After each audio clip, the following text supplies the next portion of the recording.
Okay, so this is my video on making Neapolitan pizza, and the first bit of it is to make the Biga. Okay, so the Biga is a pre-fermented flour and yeast mixture with water, and it makes the pizza more digestible because it uses less yeast, and the yeast has already gone to work on the flour for a few days rather than like going to work in your stomach itself. So for this I'm using 655 grams of 00 flour, and this is the one I'm using, which is the Caputo Cuco, and you can get that you can get it online, you can get it most places, but highly recommend this for a long fermentation like this one's going to be, because it's going to be about 48 hours, maybe 36 hours. It's Wednesday, so we'll be cooking this Saturday afternoon. I'm going to add to this 1.24 grams of instant dried yeast, which is mixed into 298 grams of water.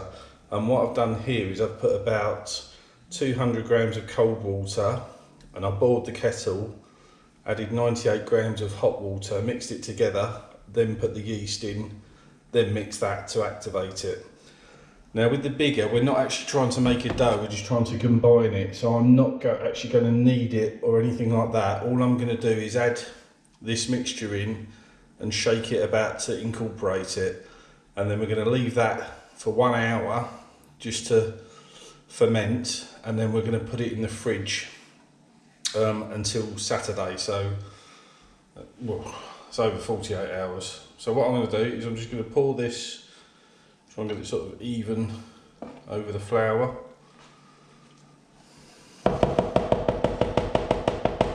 And get as much in there as possible. And then I'm just going to shake this, so I'm not going to, it's going to look like it's not doing a lot first of all, but I'm just going to sort of move it around and try and shake it together, and you'll see it starting to form at some points.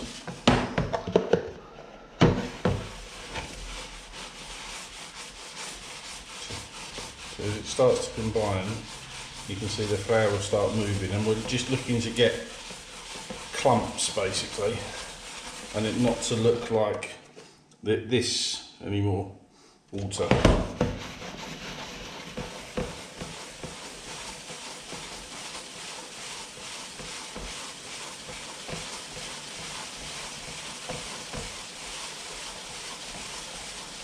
Okay, you can see it starting to come together.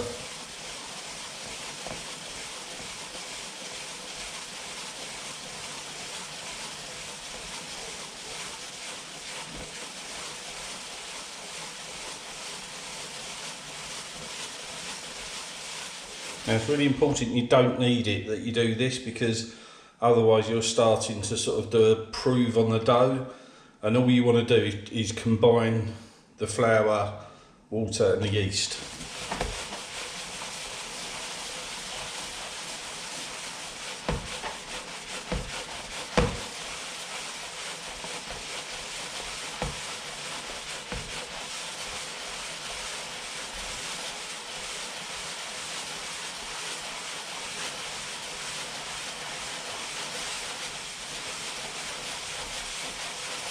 Okay, so at this stage here you can see we've got some clumps, and I'm just going to get a dough scraper and just scrape the flour off the sides to try and get as much incorporated as possible. So what I'll do, I'll move that down there, and then I'll scrape as much as I can off of this half down into the bottom half there. Again, try not to actually mix anything. I'm just trying to get the dough, the flour, water and yeast combined. Excuse me.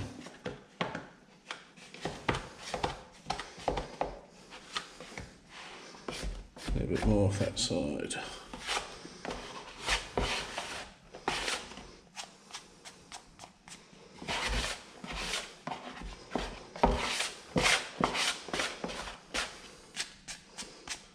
Okay, so that's that bit. So I'll just give this another really quick shake and then I'll repeat the process this end.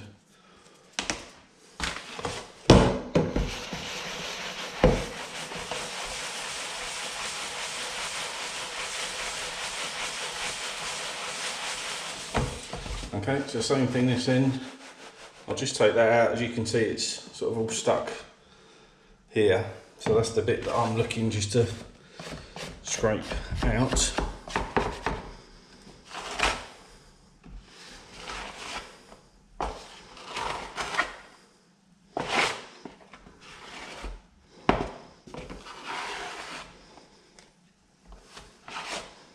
And these plastic dough scrapers are well worth getting. They're only a few quid from Amazon.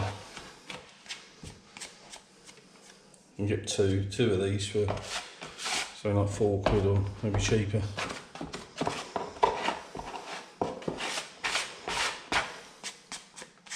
Okay, so I'm going to go for one last shake.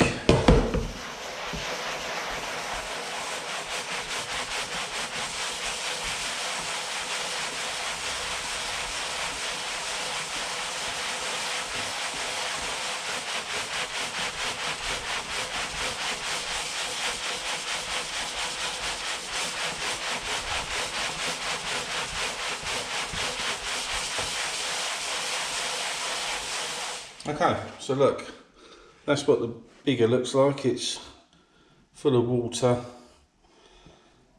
full of yeast, all the flours combined to form these lumps. So what I'm going to do is I'm going to put this into an airtight Tupperware container, which I'll show you. Just into something like this that locks down. And I'll leave that on the counter for about an hour, and then I'll give it another shake when it's in there with the lid on. Then I'll put it in the fridge, and then I'm going to take it out. I'll take it out, give it an hour just to heat back up again after the fridge, and then we'll come back and we'll actually make the pizza dough itself. Okay? See you then.